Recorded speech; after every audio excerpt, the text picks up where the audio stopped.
Good morning. Welcome to week 3 of Not of This World. How many people are having problems or don't know how to check in on Facebook? Go ahead and raise it. If you have a problem, I want you to know that guy that was just on the stage, he would love to help you figure out that. So anyway, it's pretty easy, but he can walk you through the process.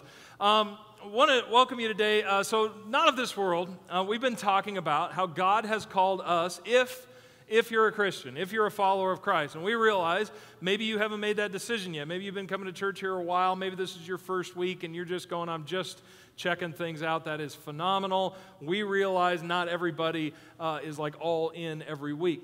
But to those of you who have kind of stepped across that line, you've made the decision and you've said, I am a follower of Christ. He has called us to be different, to be unique, to be different from anybody else in this world. He's called us to live as if this is not our home, to live here as aliens, to live here as foreigners in this world, specifically in the way that we live. Now, in this series, we're gonna cover several passages in 1 Peter, and in 1 Peter, he gives us 2 reasons why we need to be holy, why we need to be separate, different, unique, live as aliens and foreigners here on this earth.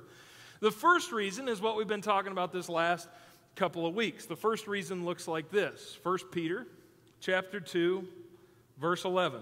He says this, Dear friends, I urge you as foreigners and exiles to abstain from sinful desires which wage war against your soul. So the first reason he says, I want you to live different. I want you to live unique. I want you to be different from everybody else in this world by not going after the sinful desires or the things that everybody on this earth goes after. But I want you to be different and unique because those sinful desires, those temptations, they wage war against your very own soul. That's reason number 1 to be holy, to be unique, to be different.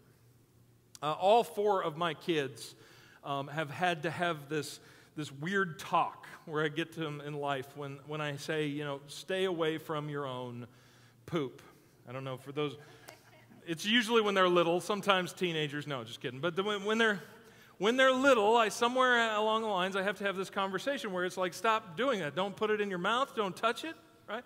Now, I found out in the earlier service, the Saturday service last night, I found out that I may be the only one that have this problem, apparently. But all 4 of my kids have done this.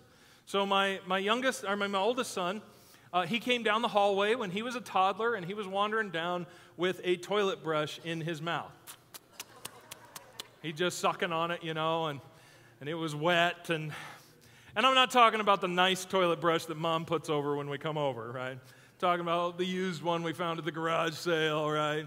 This is a well-traveled toilet brush that he is sucking on. And when we saw that, what did we say? We ran. We were like, no, don't do that. That's gross. Don't do that. That's terrible. Get that out of your mouth, right? One of my favorite stories is my oldest daughter. She was a VBS one time. She was very little. My wife was in a room much like this. She was sitting in the very front row, and they were having a VBS meeting, a Vacation Bible School meeting. There's 40, 50 people in the room. So I'm standing in the back talking to somebody, and all of a sudden my daughter walks by with her pants and underwear around her ankles and a turd in her hand. And she'd already walked by 20 people to get to where I was, and she looked at me and showed it to me, and I was like, go show your mother, you know.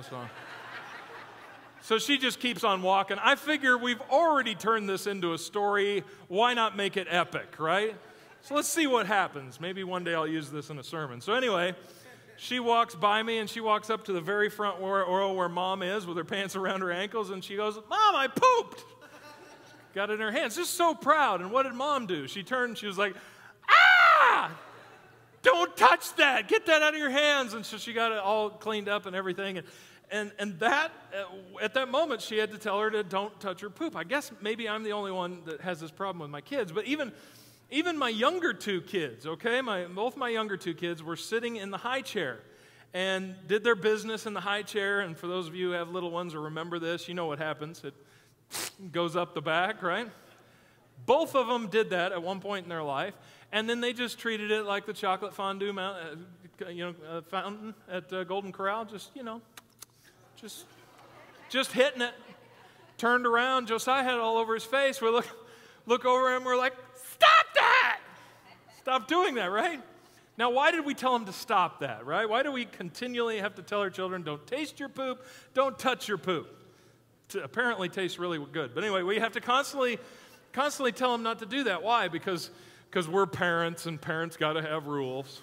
Because we're strict, because we're controlling. No, because we know it's bad for them, right? We don't want them to get Hep C or whatever. We don't want them to have that.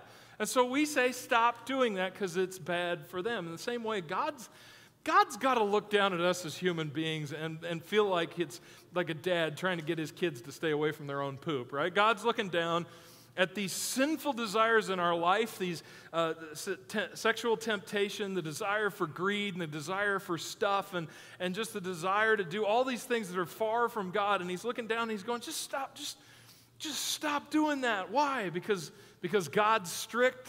Because God's got to have rules?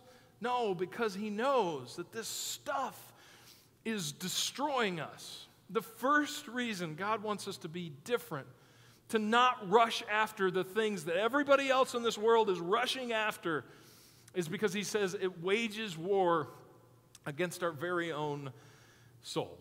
That's reason number one. Reason number two is because, and this is important, because how people view you as, again, this is a message kind of if you're a follower of Christ, how people view you as a follower of Christ. I wore my LifeBridge shirt today on purpose. I've been wearing this for a couple months. We've had them. Funny, I never realized this. I never really had a Christian shirt before. Like I've never had a Jesus shirt or a church shirt, and maybe if I did, I just never wore it anywhere. I don't know. But I've been wearing it around the LifeBridge Church. In fact, it's only one of my only T-shirts. So I've been wearing it around quite a bit. And after wearing it for a couple months, I have a confession to make. When I wear my shirt in public, I act differently than when I don't wear my shirt. Some of you know what I'm talking about, right? Like, when I'm out in public, I realize that I'm representing the church. I'm representing LifeBridge, but not just LifeBridge. Because it says church on it in a big word, I am representing, ultimately, Jesus. I know that when people see me, they are evaluating what they think of LifeBridge. They're evaluating what they think of Jesus by watching the things that I do. Now, I don't want you to get the impression I'm like this awful person when I'm not wearing the light. It's not like I'm going around pushing down old ladies and slapping puppies around or anything. It's just, I'm just more cognizant of the things that I'm doing. I always hold the door open for people, but when I've got the shirt on, I'm just like, oh, and you too, and everybody, I'll just stand here and hold the door. Everybody, come on in.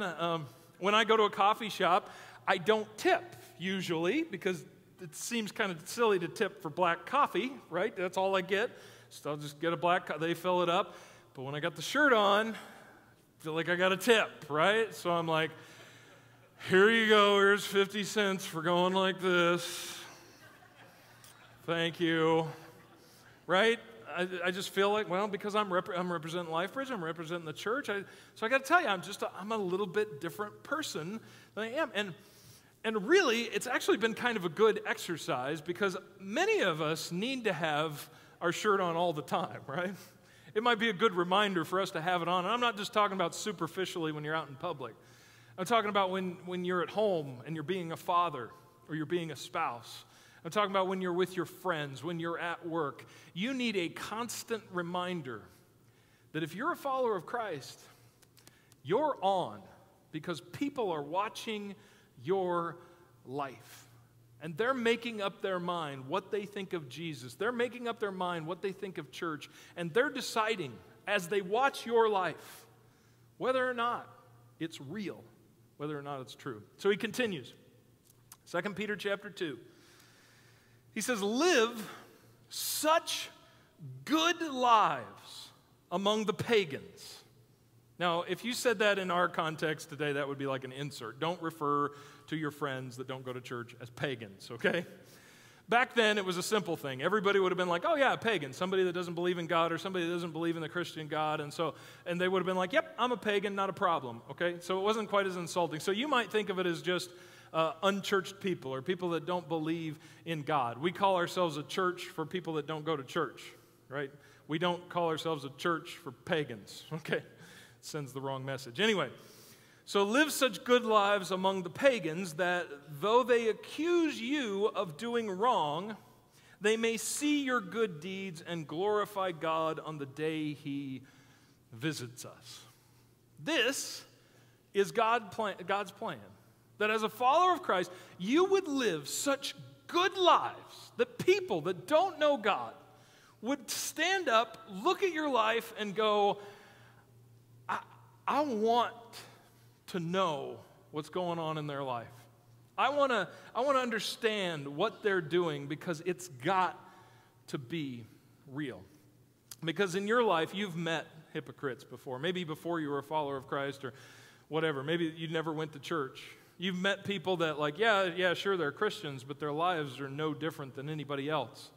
And then all of a sudden one day, you met one authentic one that was real, one that really cared, one that really loved, one that really obeyed the stuff in Scripture. They didn't just pay lip service to it, but they really were such godly people that you went, man, there's got to be something to that.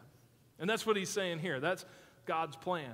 So, number one, we need to be holy and we need to be separate and different from the people in this world because it wages war against our very own soul. But number two, we need to be holy and separate and unique and live here as foreigners, as aliens, because other people are watching our life to determine if it's actually true. He continues on. Submit yourselves for the Lord's sake to every human authority, whether to the emperor as the supreme authority or to the governors who are sent by him to punish those who do wrong and to commend those who do right. In other words, he's like, hey, pay attention. When you're out there and you're doing stuff legal or illegal or whatever, just kind of pay attention to how other people are viewing you. Verse 15. For it is God's will that by doing good, you should silence the ignorant talk of foolish people. Let me say that again, because that's big. Because what do we do? What do we do when we want to silence somebody that's got ignorant talk, right? If they're talking smack about you or it's just sort of ignorant, what do you usually do? You usually talk right back, right? If you want to shut somebody up, you come back at them and you begin to talk, and maybe you talk louder, blah, blah, blah. He says no. He says, for it is God's will that you, by doing good, you will silence the ignorant talk of foolish people. What does he mean?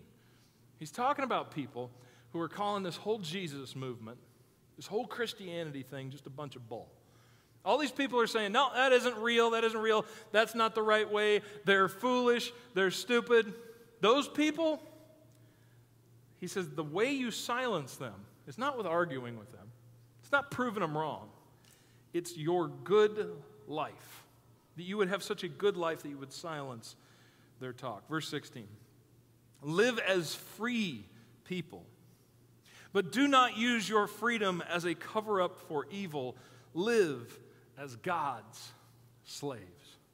He's saying, hey, Christ has set you free. He died on the cross. You put your faith in Him. You've been set free from the Old Testament, from the old laws, from the Old Covenant. You've been set free from punishment. You now live a free life. That's fantastic. Don't use your freedom to just do whatever you want to do, but think about it.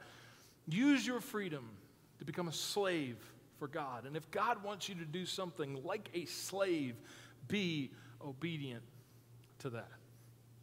Such good lives.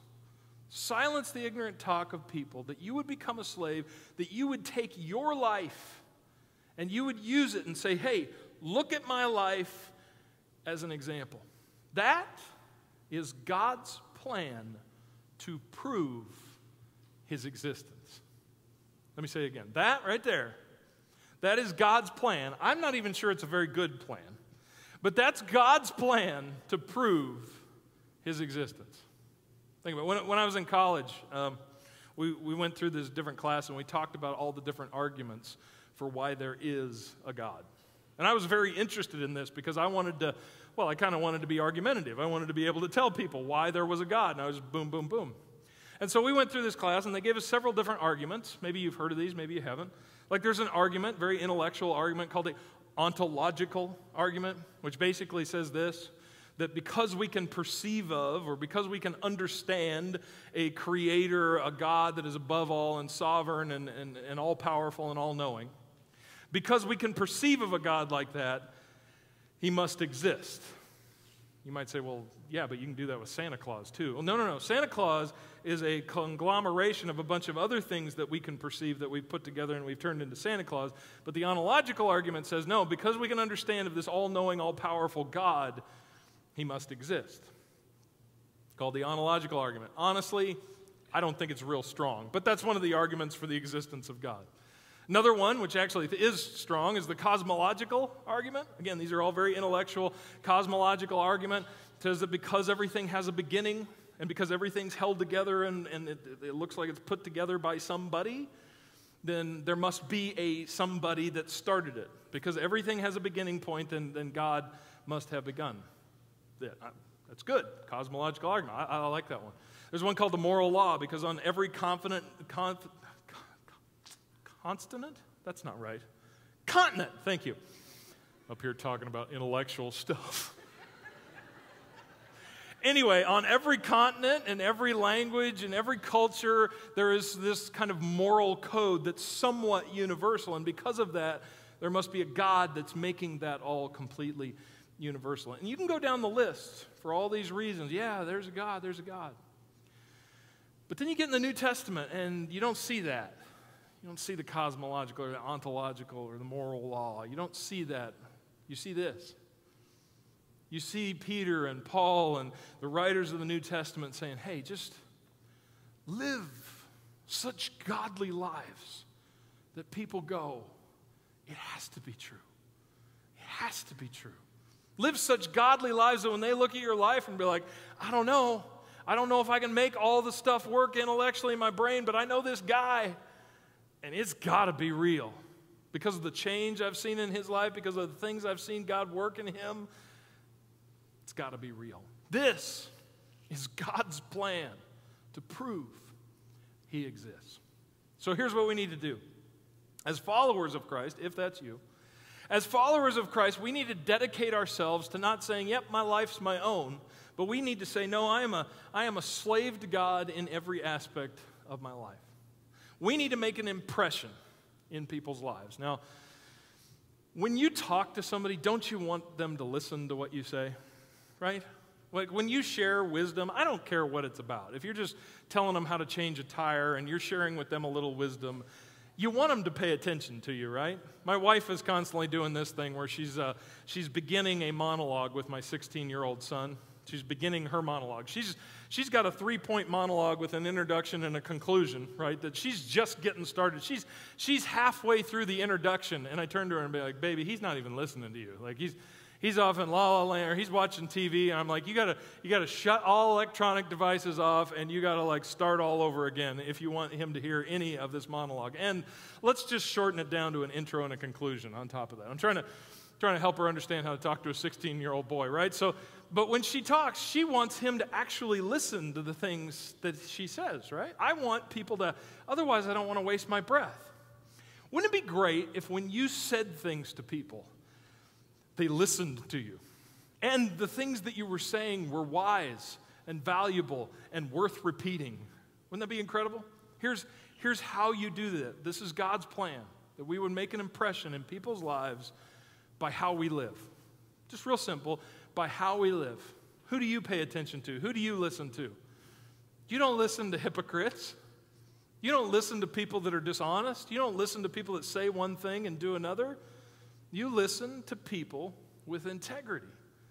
Look into their lives. If you want to make an impression, a real impression, and when you get ready to start talking about stuff that's in here, and you want people to actually listen to you, live such godly lives that people take notice.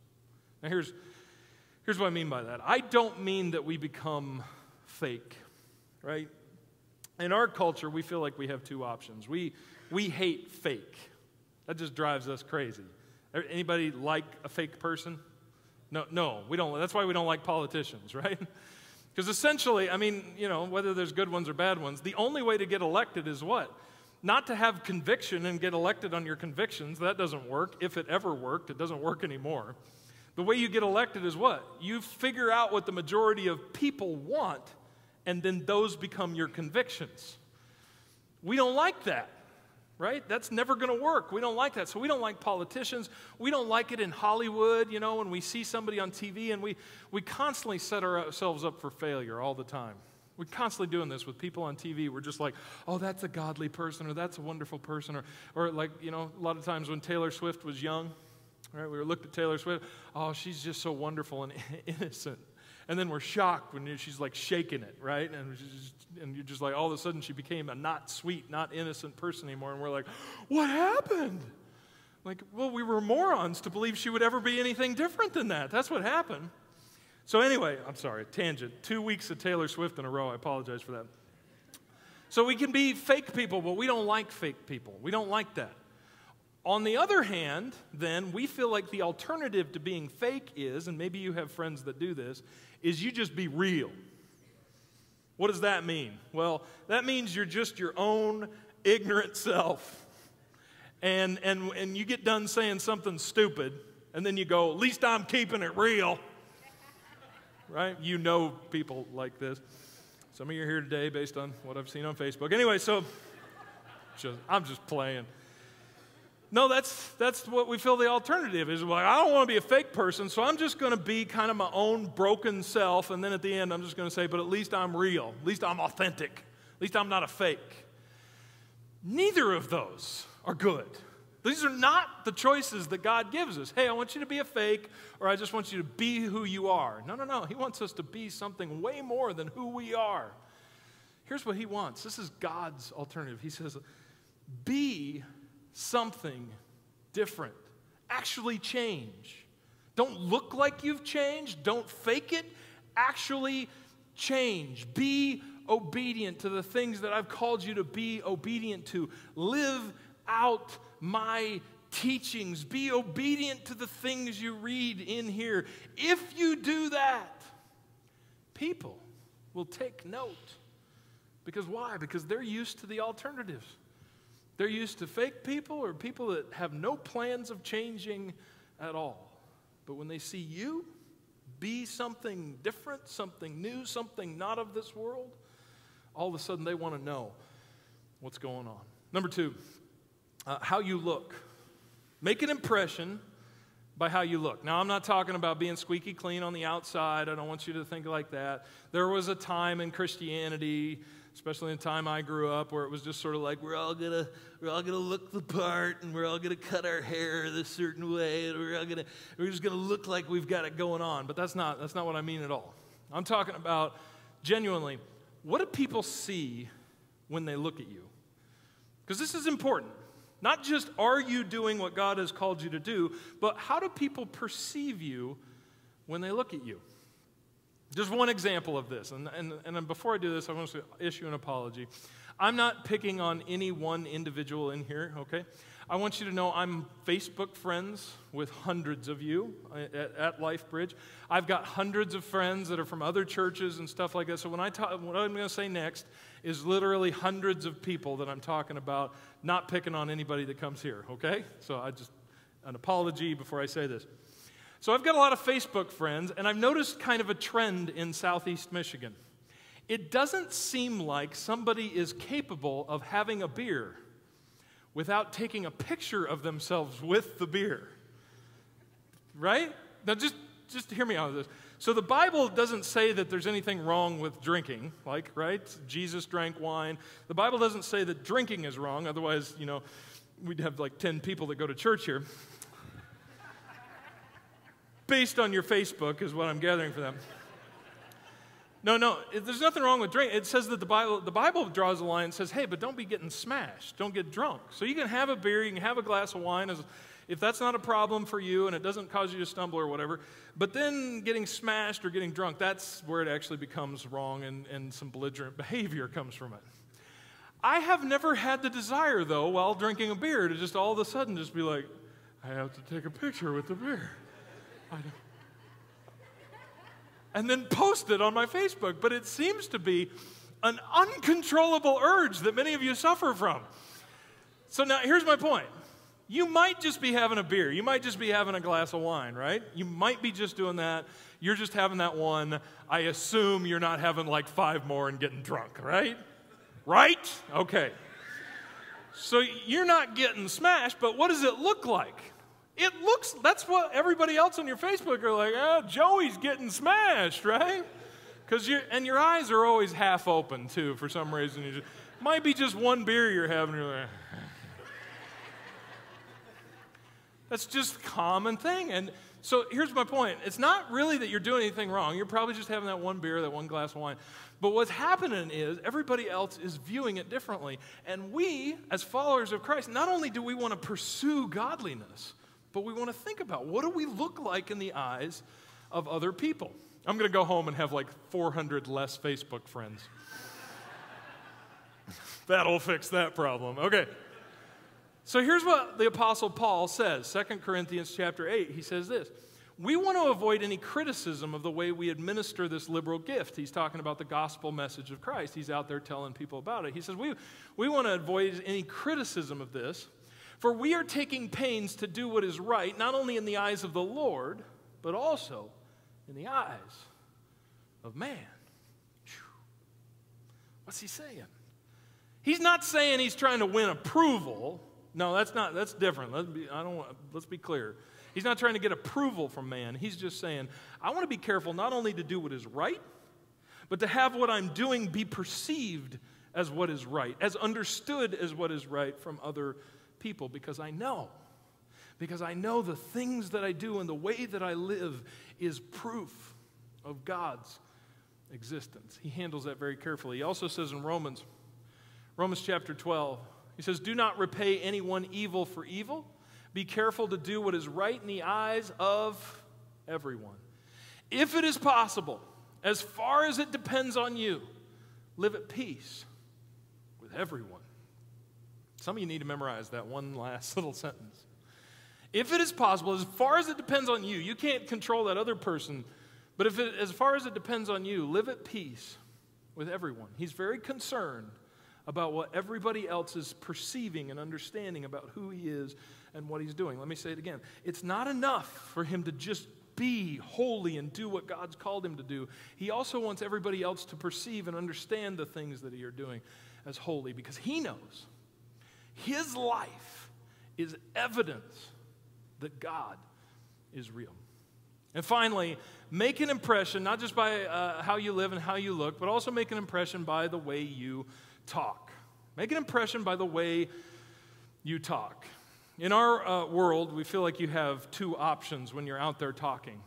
When you talk with somebody, you have a tendency to disagree. Just out of curiosity, looking for a real vote here. How many people disagreed with somebody this last week? Doesn't have to be a big, ugly thing. You might have disagreed about whether the Lions were going to have a good year or not, okay? You disagreed. Yeah, that's just part of life. If you wake up in the morning, you're going to disagree. My wife and I recently had our first disagreement. No, we wake up every day and we disagree, and I love her to death, but we disagree constantly all day long.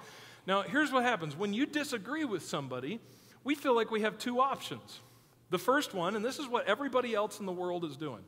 The first option is we confront and we just let people know what we think. We're not really trying to win them over to our side. We're just making a point. We're just telling them what we think. Usually that ends up in an explosion, World War Type 3 argument, right? Boom. Anybody ever have one of those, okay? Or the other option is, okay, we're going to confront people and it's going to be ugly. Or number 2, what's the second thing we're going to do? Or secondly, we feel like this is our only other option. We just don't ever say anything to anybody about anything, right? We just keep our head. How many people are like that? No, you wouldn't have the courage to raise your hand anyway. So, you know what I mean? Like you don't say anything to anybody ever about anything. Everybody's happy, and you just live how you want to live, and you just live how you want to live, and I'll live how I want to live, and everybody's going to be right, and nobody's wrong. That doesn't work. That's not helpful. You just go around pretending like everybody's great when everybody's not great. That's ignoring the problem.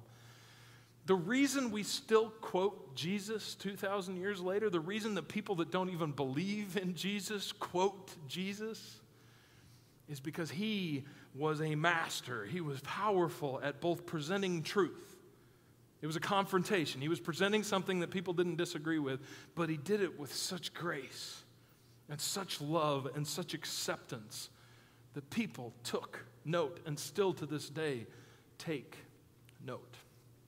If you talk like that, if when you in your conversations you're talking to people you disagree with, and you're able to show love and acceptance, but in the same thing express truth, people will take note. That will make an impression in somebody's life, and they'll go, wait a minute. Who are you again? You're not these ignorant, loudmouth Christians I've heard about. You sound like somebody that kind of sounds actually a little bit like Jesus. Here's what Paul said about the conversations that we're supposed to be having.